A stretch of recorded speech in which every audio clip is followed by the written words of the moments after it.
whatever it was, Golden Globes, I think it was. Parents attack their parent in court. Y'all want to check this out? I guess so. Let's go.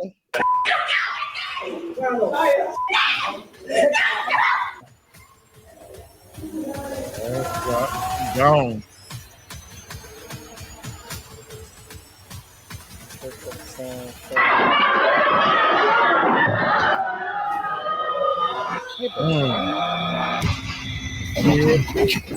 That's why I don't need to be in no courtroom, because that would be me. I would catch a kid, take me to jail after I kick his tail.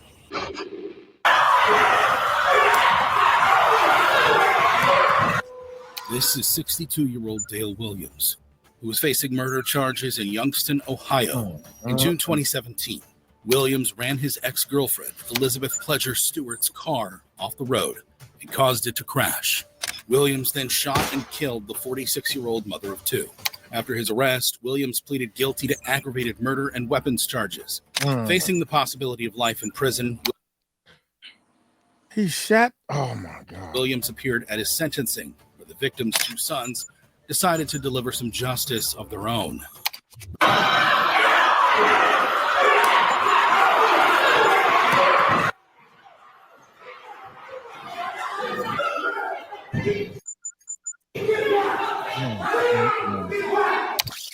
30-year-old Anthony Dees jumped across the table, evaded deputies, and dragged Williams down by his feet. Then, 23-year-old Jerome Stewart ran over to help his brother, and the two delivered a barrage of punches and kicks to the defendant. As deputies struggled to contain the brothers, one officer pulled out a taser and shot Stewart. Look at the female police. She trying to get... Man, if I was those police officers, I'd be holding them like this. Now, y'all stop. Y'all stop this. Go and get him. Go ahead and get him. Y'all stop that. Go ahead and get him. Go and get him. I would have let them know, yo, man, if you about to do something, I got to do my job, but I don't do my job real good. You feel me? Stewart.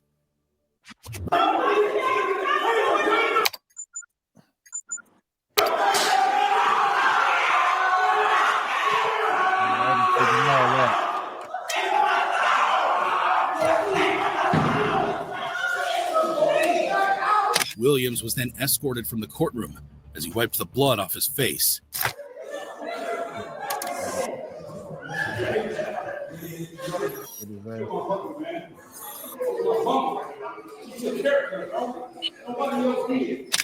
Finally, the two aggrieved sons were taken into custody. They faced charges of assault, contempt of court, and obstruction of justice. As for Williams, he was later sentenced to 23 years to life in prison for murdering his ex-girlfriend. While Dale Williams was viciously assaulted by the sons of the woman he killed, what happens when a defendant gets attacked by his own son? Like in the case of Vashon Flowers, who was on trial for murder in Muskegon County, Michigan. In May 2019, Flowers allegedly shot... God, dog, man, these people tripping. Like in the case of Vashon Flowers, who was on trial for murder in Muskegon County, Michigan.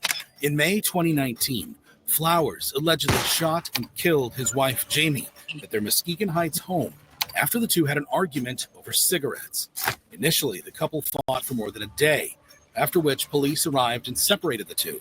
Flowers left, but hours later he returned, kicked in the door, and shot Jamie 4 times. The 46-year-old then turned himself in and was charged with open murder. Jamie's daughter, Paris, who witnessed the whole incident, testified in court. He got down on the ground and started choking my mother. Actually, I heard, "You don't have to do this, Vashon. Please don't do this. You don't have to do this." And then I heard gunshots. Do you recall how many you heard? 4. I got up and I left out of the room. She was sitting straight up against the wall. Did you observe some blood? Yes, on her shirt. Gunshots, bullet holes in her shirt, and blood. But it was Jamie's son who decided to take matters into his own hands.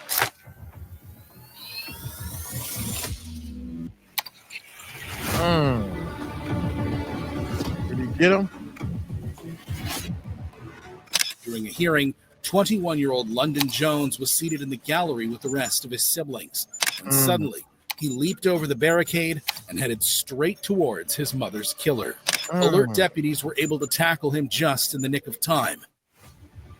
He ain't get nowhere near the dude.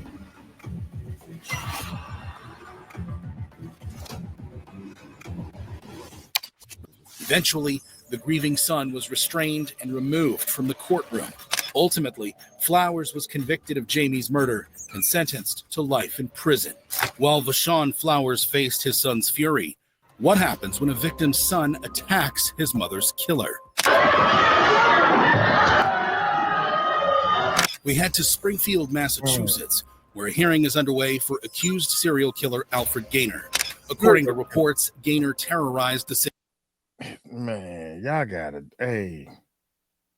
we gotta change some laws, man. We'll talk about that at the end of this. Of Springfield. Trying to change He some laws. assaulted and brutally murdered 9 women from 1995 to 1998. Gaynor was finally arrested after his DNA matched with evidence from the crime scenes.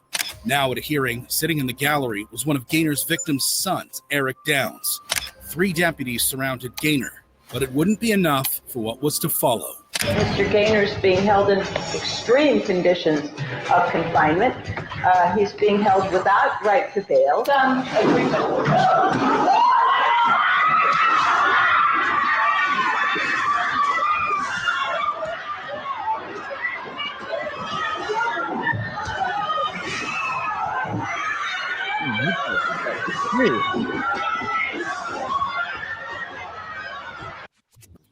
Without warning, Downs jumped over the barricade and launched into the defendant. Gaynor's sister tried to hold back Downs, but not before the grieving son delivered one final blow. A deputy led Gaynor to safety, while other officers attempted to restore order.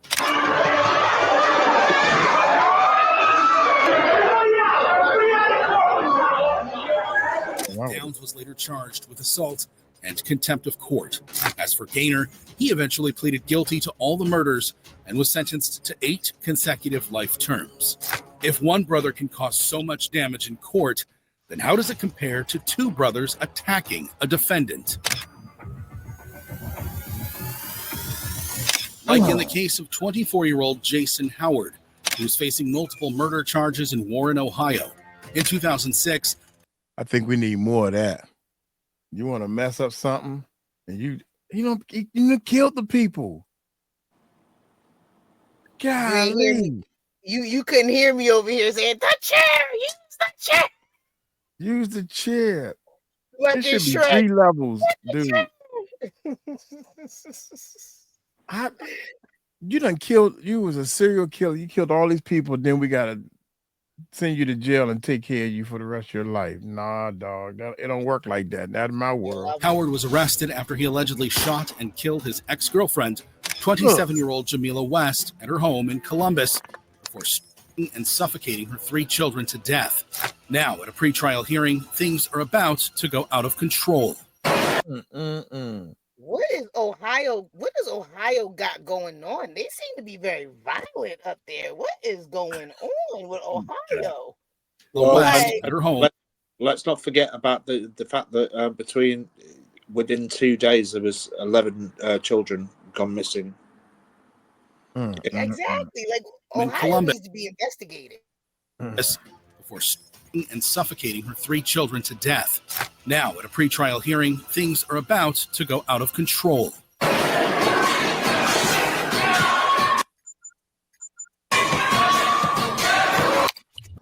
Without warning, the victim's Goddamn. brother, 30-year-old Lewis West, attacked Howard and delivered blow after blow on the shackled defendant. Sergeant Phil Eckenrode was the only one standing between his prisoner and the distraught brother. It was my job to try to protect my prisoner to the best of my ability. With Sergeant Eckenrode's hands already full, another sibling, 29-year-old Sultan Honzu, dived through the doorway and started hammering Howard.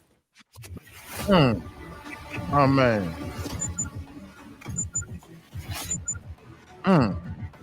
Get it, man. Get him. Get him. All of y'all The get it. situation was threatening to go out of hand, but thankfully, Sergeant Eckenrode gained control of the courtroom, and the brothers were arrested. They were later charged with assault. Howard was not seriously injured, barring a few scratches. His murder charges were later dropped based on a lack of evidence.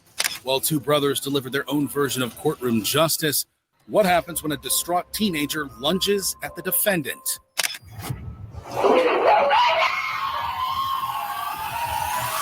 Like in the case of James Douglas Gonzalez, who was on trial for murder in Mobile, Alabama.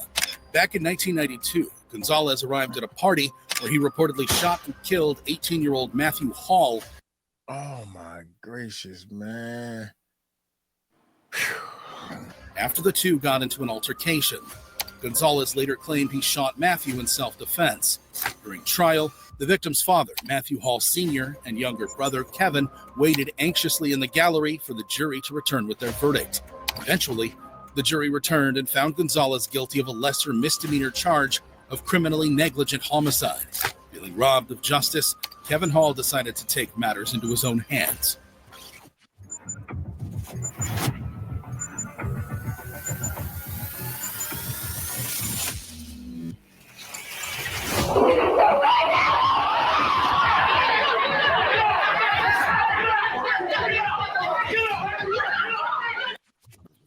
Without warning, Kevin jumped from his seat, leaped over a barricade, and charged at the defendant, landing a punch to his face.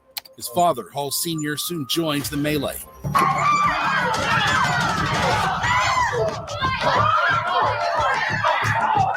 It took several officers and onlookers to subdue the two. Spectators were left shaken. Gonzalez's mother and grandmother broke down. After the attack, the Halls were charged with contempt of court and sentenced to 5 days in jail. As for Gonzalez, he got just 1 year in prison for the murder of Matthew Hall. While Kevin Hall decided to deliver some brotherly justice, what happens when a defendant gets shot in the courtroom?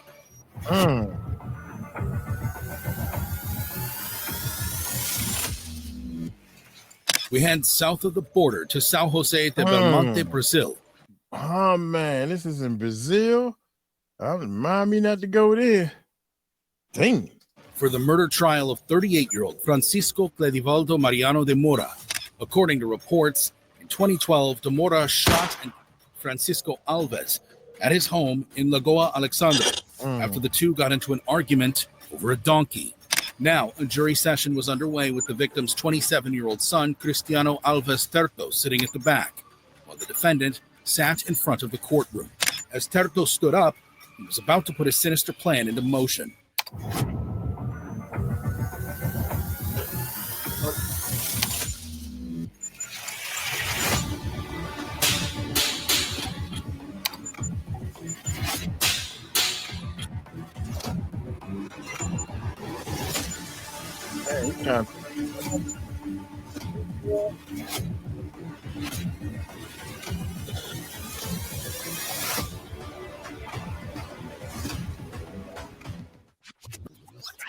Initially, a woman tried to stop Terto, but the distraught son pulled out a .38 caliber revolver and fired 2 shots directly toward de Moura, just a few feet away from a juror and an attorney. The rest of the courtroom descended into chaos as the vengeful Terto unleashed another volley of shots at the defendant from point-blank range. De Moura ran for his life, desperately trying to seek cover from the hail of bullets. After emptying his 6-shooter, Terto furiously bashed de Moura with the butt of his gun. The gun-wielding son then fled the courtroom. He was arrested the following day and charged with attempted murder. Miraculously, de Moura managed to stand up behind the judge's desk before slumping to the ground. He was rushed to a local hospital and made a full recovery. While a grieving son almost managed to kill his father's murderer, what happens when a defendant gets chased by the victim's family?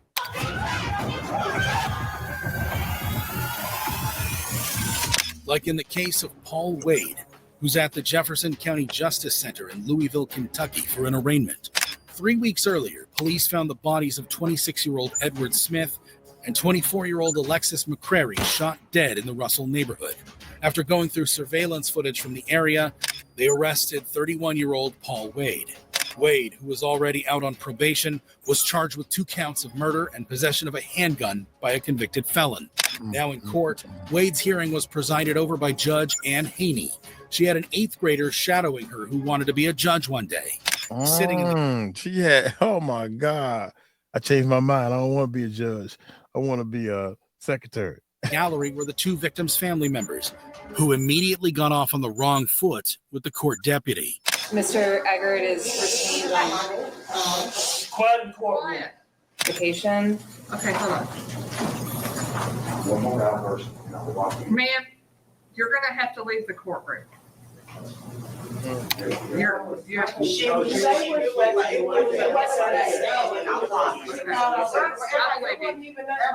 all family. okay, y'all got to not talk. Okay. No talking in the courtroom. Yes, ma'am. That's all. Go ahead. After a short disruption, the hearing went underway. So hold on, I've got someone who doesn't have a lawyer. Yes. Since Wade's attorney was not present, Judge Haney rescheduled for a later date. Do you want an opportunity to hire Mr. Eggert? Yes, ma'am. You do. Yes, ma'am. You think it's realistic that will happen? Yes, ma'am. Then I will give you to November 1st. As Wade was being removed from the courtroom, he uttered an expletive towards those sitting in the gallery. Insert that, okay. Okay. Thank you, Honor. I have nothing. Suddenly, chaos erupted.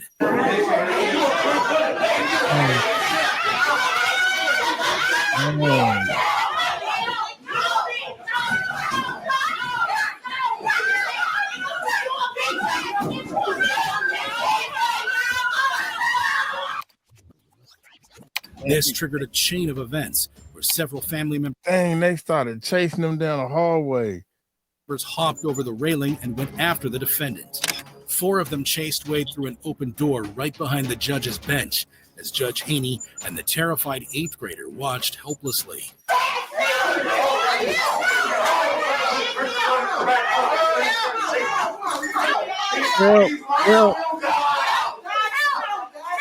The judge then hit the panic button and yelled for help. More deputies arrived and used pepper spray to defuse the situation. Even Judge Haney had to step down from the bench to help. Oh my God. Hold up. Time out. This judge ain't got no survival instincts at all. Cause honey, why are you still sitting here? You got a kid behind you. You didn't think to jump on the kid, get down on the ground, nothing. You just sitting here talking about some help. If you don't get your ass up, help yourself. Do something to help yourself, lady. We over here trying to figure out what the hell going on. She just made me mad. You better get your ass up and move. She just sat there. The kid over here looking like. You just found out exactly how much power you don't have. Thank you. Help. Help. That's crazy. The best thing I can do is just stay calm. In the end, 4 people were arrested and charged with disorderly conduct and obstructing governmental operations. 2 of them faced additional charges of assault and resisting arrest. While Paul Wade's court hearing totally went out of control, how does it compare to getting punched by the victim's brother? Like in the case of 33-year-old Jeffrey Clark, who's facing first-degree premeditated murder charges in Fraser, Michigan. On July 4th, 2022, Clark shot and killed 28-year-old Jeray Robertson in execution style after chasing him down an apartment complex parking lot. This was an execution. Just wasn't a murder, an execution. The man was pleading for his life. A doorbell camera captured the moment Robertson was shot. As the victim runs for his life, he's now in the city of Fraser. Clark was arrested after an ankle monitor he was wearing placed him at the crime scene. Your Honor, at the time, the defendant had a tether on his ankle. We do have the tether records that place him at that location at that time. At his trial, Clark's girlfriend testified that the defendant threatened her after the shooting. He proceeded to tell me that he would kill me if I told on him. He told me exactly what he did to Mr. Robertson. He told me that Mr. Robertson begged for his life and that the only thing he was worried about was that he was on tether. But when the prosecution played a video showing the judge and family members how Robertson was executed, the courtroom exploded.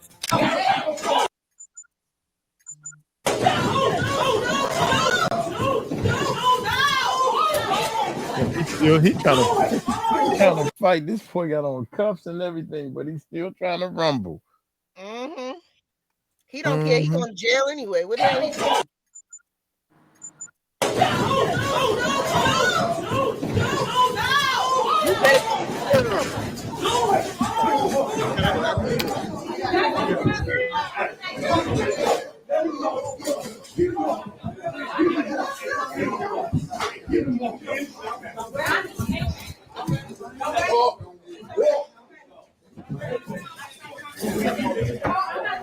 Man, they gonna see you.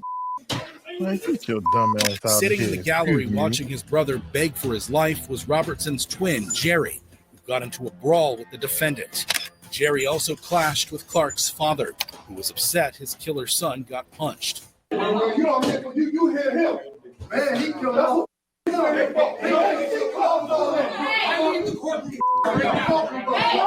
Put him in there with my son. Go ahead. Put him in there. But old man. Knock it off. Wait a minute. Hold up. That's the dude the killer. That's his father? I think so. That's what I was trying to make sense in my mind. I was like, the killer's son got punched. Yeah, wait a minute.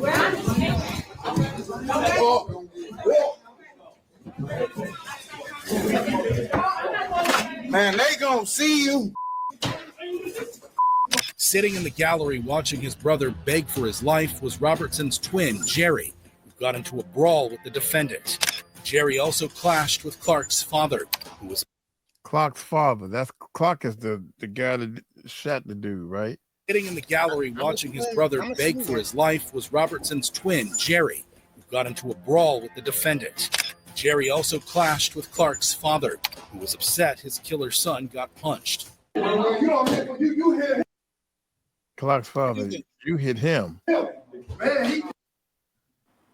He killed my son. Put him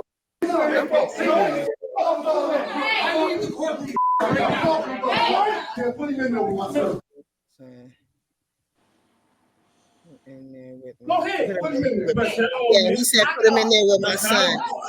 Wait, so I think that That's the killer's father. Right, but he killed my son also. In other words, that dude killed him executional style because his twin brother killed somebody else, huh? Yeah, they're trying to say put them both in the same cell so that they can. Yeah, but the way the father said it, what y'all think? Wait a minute, a man, they gonna see you, man. They gonna see you. Sitting in the gallery watching his brother beg for his life was Robertson's twin, Jerry, who got into a brawl with the defendant. Jerry also clashed with Clark's father, who was upset his killer son got punched. He probably said that. He killed us.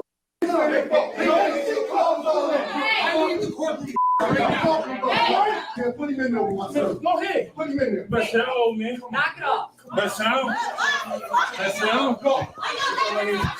After order was restored, Clark was convicted of first-degree murder, felony firearm, and felon in possession of a firearm. He was sentenced to life in prison with no hope for parole. While Jeffrey Clark was attacked by his victim's twin brother, what happens when a victim's brother charges at the defendant? I thought the father said that, yeah, your brother killed my son. Did y'all hear that? I don't know what they were saying, but I know that's the father of the killer. That was the father of the killer and the other guy's twin brother. I think that he said you brother, but when sometimes on YouTube clips when it comes up it's AI and sometimes it can get the word wrong. I think he said you brother killed my son. All right, let's see that. Yeah, okay. His life was Robertson's twin, Jerry, who got into a brawl with the defendant. Jerry also clashed with Clark's father, who was upset his killer son got punched. You hit him, Clark's father. Then Jerry's father. Man, he killed my Fucking son. Okay, so yeah, that's a different father saying he killed my son. Oh. Yeah. Yeah, that's the dude with the mask on his face. Saying, man, he killed Yeah. my son. What did you Yeah, that's crazy. Okay. Sitting in the gallery watching his brother Okay, let me beg for keep his running. life was Robertson's twin, Jerry, who got into a brawl with the defendant. Jerry also clashed with Clark's father, who was upset his killer son got punched. You hit him. Man, he killed us. Hey, that's the dude right there. Go ahead. Put him in there. Best sound, man. Knock it off. Best sound. Best sound. Go. So the first father is 1% wrong all over the place. Yeah, but it's all right. I'll catch you outside, honey. We ain't got to worry about it. I know what you look like now. If that was me, if I'm the father and the twin, I mean, you see what your son did? Hell, I would sit right there and be like, this don't make no damn sense. I'd be just sitting there. It'll be all right. We catch you later. Let them handle it. You see There you that's your go. son, man, all I can do is pray. That's Not your a son, problem. what you gonna do? After order was restored, Clark was convicted of first-degree murder, felony firearm, and felon in possession of a firearm. He was sentenced to life in prison with no hope for parole. While Jeffrey Clark was attacked by his victim's twin brother, what happens when a victim's brother charges at the defendant? Like in the case of Tristan Lamoureux, who is facing murder charges in Cedar City, Utah. In 2009, Lamoureux reportedly shot his wife, 19-year-old Misty, several times in the head, instantly killing her. When police arrived, they found Misty's body in the bathroom and arrested Lamoureux after he tried to flee the scene. Instead of going to trial, the 24-year-old pleaded guilty to first-degree murder. Now at his sentencing, Misty's brother Jason Wilson was called to the podium to deliver his victim impact statement. The situation became more and more tense as Wilson spoke about the impact his sister's murder had on his family. An emotional Wilson then turned his attention towards the defendant, even making a step towards him.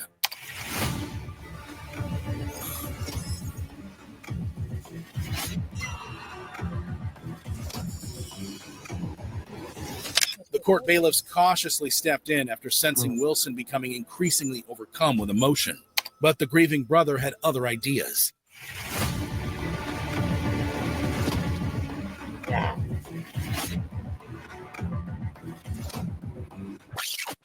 As the bailiffs approached him, Wilson ran behind the attorney's table and tried to take a swing at Lamoureux.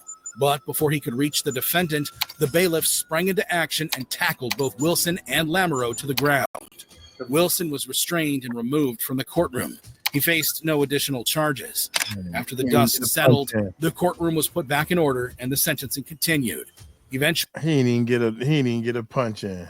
Lamoureux was sentenced to 15 years to life in prison for his wife. Man, that's bull, man. We need torture to come back in. While Tristan Lamoureux felt a grieving brother's fury, what happens when a victim's daughter can't control her emotions in court? Like in the case of 25-year-old Tevin Merriweather, who was facing murder charges in DeKalb County, Georgia. Police said that in June 2019, Merriweather got into an argument with 34-year-old Myron Pierce at a gas station off Glenwood Avenue.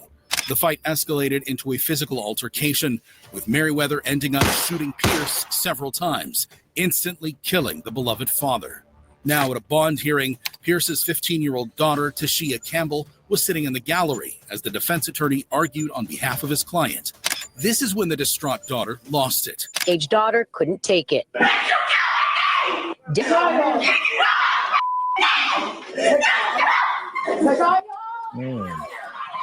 You see there, deputies had to remove her from the courtroom. Channel 2's takes her for... Overwhelmed with grief, Campbell lashed out at Merriweather before charging towards the defendant. Thankfully, deputies grabbed Campbell in the nick of time and removed her from the courtroom. After order was restored, the judge denied bond and sent Merriweather back to prison. Look at this mess, dude. All day long. Oh, this dangerous gang leader reacts to life sentence.